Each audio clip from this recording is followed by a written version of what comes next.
देखिए क्वेश्चन बोल रहा है कि for the A B blood group system the frequency of A and B alleles are 0.6, 0.4 respectively. The expected frequency of AB blood group bearing organism is likely to be। मतलब कि A B blood group system में जो है ए और B का frequency जो है, ए और बी एलील का फ्रीक्वेंसी जो है 0.6, 0.4 है रिस्पेक्टिवली। तो अब बोल रहा है कि A B blood group bear करने वाला ऑर्गेनिज्म का जो है एक्सपेक्टेड फ्रीक्वेंसी क्या होगा, एक्सपेक्टेड एलिलिक फ्रीक्वेंसी क्या होगा A B blood group bear करने वाले ऑर्गेनिज्म का। तो ये जो क्वेश्चन है वो हार्डी विंगबर्ग प्रिंसिपल से जो है रिलेटेड है। और हार्डी विंगबर्ग प्रिंसिपल क्या बोलता है कि अगर एक लार्ज रैंडमली मैटिंग पॉपुलेशन है, मतलब एक बड़ा सा पॉपुलेशन है जो रैंडमली मैटिंग कर रहा है, और वहाँ पे जो है ये सारा फैक्टर जो है यहाँ पे जो है ये सारा फैक्टर अगर वहाँ पे प्रेजेंट नहीं है, जैसे जीन का रिकॉम्बिनेशन नहीं हो रहा है, वहाँ म्यूटेशन नहीं हो रहा है, जीन का माइग्रेशन नहीं हो रहा है, जीन का फ्लो नहीं हो रहा है, नेचुरल सिलेक्शन नहीं हो रहा है, जेनेटिक ड्रिफ्ट नहीं हो रहा है, तो वहाँ पर जो है उस लार्ज रैंडम मैटिंग पॉपुलेशन के अंदर जो है जीन या एलिलिक फ्रीक्वेंसी जो है सेम रहेगा, कांस्टेंट रहेगा। हर जनरेशन के बाद जो है कांस्टेंट रहेगा, जीन या एलिलिक फ्रीक्वेंसी सेम या कांस्टेंट रहेगा जनरेशन आफ्टर जनरेशन। और ये भी बोल सकते हैं कि जीन पूल जो है रिमेन्स स्टेबल या फिर कांस्टेंट। मतलब हम लोग बोल सकते हैं कि वहाँ पे जेनेटिक इक्विलिब्रियम होगा, या फिर उसको बोल सकते हैं हार्डी विंगबर्ग इक्विलिब्रियम होगा।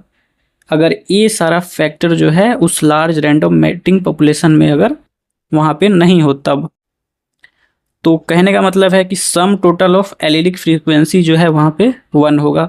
मतलब कि अगर ए पी और क्यू अगर दो एलील है अगर लार्ज पॉपुलेशन में जहाँ पे ये सारा फैक्टर प्रेजेंट नहीं हो, तो इन दोनों एलील का जो है सम जो है 1 के जो है बराबर आएगा। और यहाँ पे पी जो है यहाँ पे फ्रीक्वेंसी है डोमिनेंट एलील का, और ये जो क्यू है ये फ्रीक्वेंसी है रेसेसिव एलील का। तो यहाँ पे ये जो फॉर्मूला है ये जो है एलील के लिए जो है यूज होता है, और ये जो है ये फॉर्मूला जो है ये ऑर्गेनिज्म का बात करेगा, इंडिविजुअल का बात करेगा, तब जो है ये वाला फार्मूला यूज होता है। अब इसी फार्मूला से जो है ये वाला फार्मूला आया है। अब कैसे आया है तो देखिए यहाँ पे दोनों तरफ जब हम स्क्वायर करेंगे, जैसे p प्लस क्यू का स्क्वायर करेंगे और इधर 1 का स्क्वायर करेंगे, तो सिंपली इसको a प्लस बी का होल स्क्वायर के फॉर्म में करें तो P square plus 2pq plus Q square बराबर 1 जो है आ गया। तो इसी को जो है हम लोगों ने नीचे जो है लिख रखा है यहाँ पे, मतलब ये वाला फार्मूला जो है इसी से आया हुआ है। अब आप कहिएगा कि सर ये p प्लस क्यू बराबर 1 ही क्यों आया?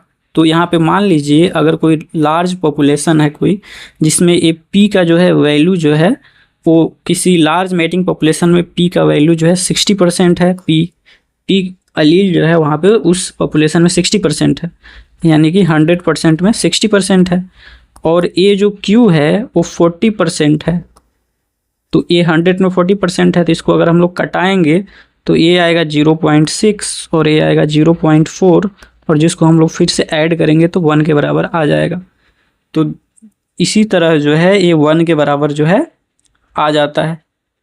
और यहाँ पे इस वाले फार्मूला के अंदर जो है, जो कि हम लोग ऑर्गेनिज्म के लिए यूज़ करेंगे, इंडिविजुअल के लिए यूज़ करेंगे, तो इसमें जो ये पी स्क्वायर है ये जो है frequency of individual with dominant allele, मतलब वैसे इंडिविजुअल को ये दिखाता है जो कि डोमिनेंट एलील के साथ होते हैं। मतलब ये होमोजाइगस डोमिनेंट को जो है पी स्क्वायर दिखाता है। और ये जो क्यू स्क्वायर है ये दिखाता है frequency of individual with recessive allele, मतलब रेसेसिव एलील वाले इंडिविजुअल को जो है ये क्यू स्क्वायर जो है दिखाता है। और ये जो 2pq है ये जो है frequency of individual with heterozygous allele, मतलब वैसे इंडिविजुअल जो कि हेट्रोजाइगस होते हैं उनको जो है 2pq जो है दिखाता है। अब हम लोगों को क्वेश्चन में जो है बोला हुआ था, क्वेश्चन में ये बोला हुआ था कि जो ए और बी है यहाँ पे, इनका जो है एलिलिक फ्रीक्वेंसी जो है 0.6 और 4 है। अगर यहाँ पे देखा जाए तो यहाँ पे ए का जो है वैल्यू मतलब कि एलिलिक फ्रीक्वेंसी 0.6 दिया हुआ है, तो इसको मान लेते हैं हम लोग पी।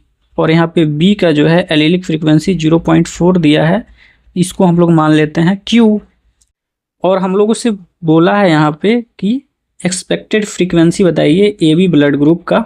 और यहाँ पे देखिए साफ साफ लिख दिया है ऑर्गेनिज्म, और ऑर्गेनिज्म लिख दिया है, इसका मतलब जो है हम लोग ए वाला जो है P + Q = 1 वाला फार्मूला जो है यूज नहीं करेंगे, क्योंकि ऑर्गेनिज्म इंडिविजुअल के लिए जो है हम लोग फार्मूला यूज करते हैं P² + 2PQ + Q² = 1 यूज करते हैं हम लोग।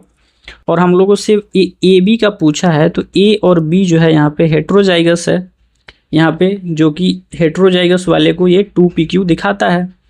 तो 2PQ में सिंपली अगर हम लोग वैल्यू पुट कर दें तो यहाँ पे P का वैल्यू है 0.6 और Q का वैल्यू 0.4, और इसको अगर हम लोग सॉल्व करेंगे तो ये आ जाएगा 0.48 के बराबर।